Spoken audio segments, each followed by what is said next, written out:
What's up?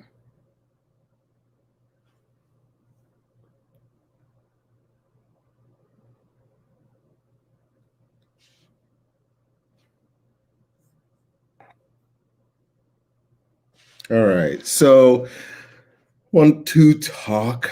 It's a little bit of a late live this time. I figured I would pop on.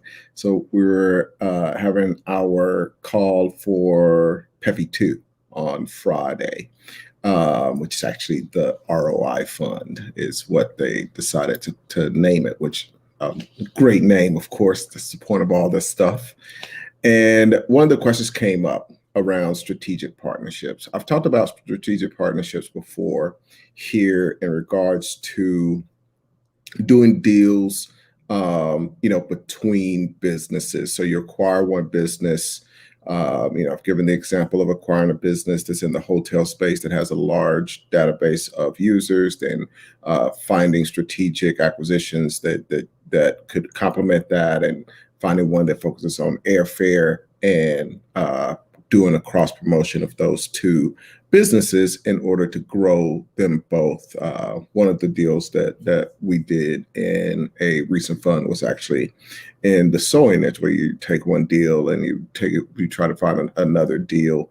We're doing that currently in the art space, where you want to take those two businesses that have complementary traffic, complementary user databases, complementary social media audiences, all those things. And instead of going out and having to pay for an audience, which is, what most people do with like Facebook, and it'd be awesome if you could pay for that audience and actually own it. But what you're really doing is having to rent access to those eyeballs and then try to convert a few of them into customers. And so what we want to do instead is find a profitable business that has those eyeballs and get access to them that way. And one of the we're kind of wrapping up the call, one of the members of PEP2 was like, okay, so really, in this deal, what we want to do, talking about one of the deals in our portfolio, it's like we want to siphon off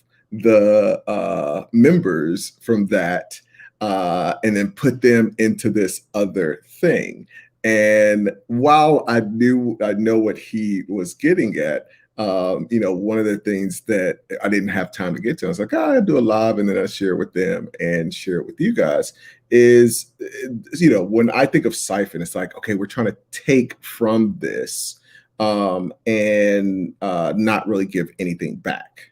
I gave the example of like in the 70s when there was the gas shortage, there were people that were siphoning gas from cars because, most people didn't, there's not a lot of cars that have a lock on the gas thing. And so there was no gas. And so people really sneak around at night and stick, basically a kind of straw mechanism into the gas tank of one car, suck a little bit of gas, get it going, and then steal that gas, and siphoning that out. And so what happens in that kind of thing is like there's no exchange of value. But what you're trying to find is like, yeah, like there's a siphoning, but there's a siphoning both ways. And so what you're doing is like there's value that's happening both ways. And so if you've got one business, let's say, if you've got one business that has a database of users and you're promoting a course to those users, then you can still have that be a win-win, where you're paying a affiliate fee to that business. And so if both businesses are in your portfolio, you still want both to grow. And so instead of trying to figure out how to just take that to one business, the next level of creativity is trying to figure out how can I have both sides of this win. And so, instead of, kind of consider it like a siphon, it's really this mutually beneficial relationship between really every business in your portfolio is what you're trying to figure out. And sometimes it works and sometimes it doesn't. But you're trying to figure out all of the creative ways to have those businesses work together, and all the businesses grow, and not, come up with strategies that may suck from one business, but not add something else to it. When we're doing deals, hopefully there's some way for both to benefit.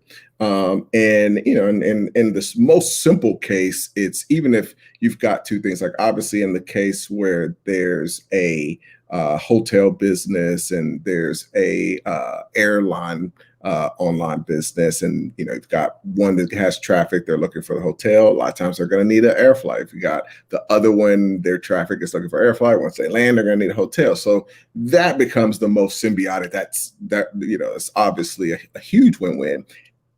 Everything's not going to be that clean. And so the most simple thing is, okay, we're going to take them over here and make money this way. But once we make the money on this side, there'll be some kind of commission that goes back. And so it's still this mutual beneficial relationship. So just that quick note for y'all.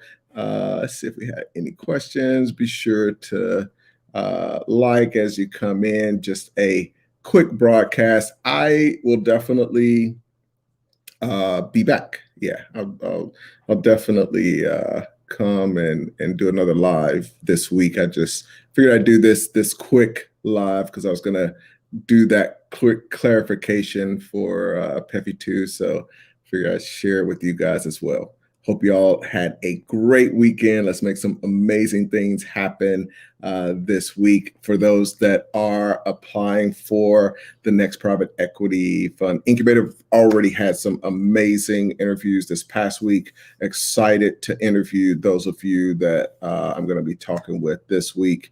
And I'm just very impressed with the caliber of subscribers here and on Twitter and Facebook that just organically, I mean, as I've said, I've one of the things that I've refrained from is doing any advertising for really anything around my brand, because I've found that by not doing that, the people that come organically and find this organically are just really great folks. So looking forward to connecting with y'all this week. Thanks for popping in.